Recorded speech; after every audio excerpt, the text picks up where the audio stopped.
Hi friends, welcome back to my channel. In today's video, I'm going to show you how to reset accessibility settings on Samsung Galaxy M16 5G. If you're new here, don't forget to subscribe and give this video a thumbs up.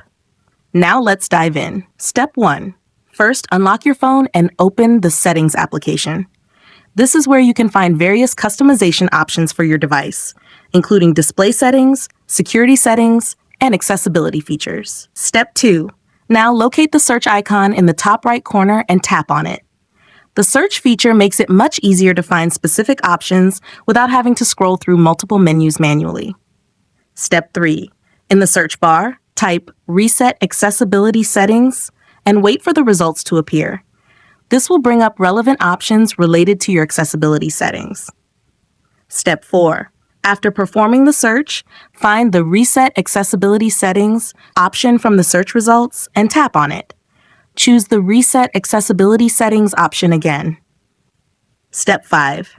For the last and most important step, locate the Reset Settings option. Tap Reset Settings, enter your password, and tap Reset again. Your accessibility settings will be restored instantly. If you found this tutorial helpful, don't forget to give it a thumbs up and subscribe to my channel for more great tips.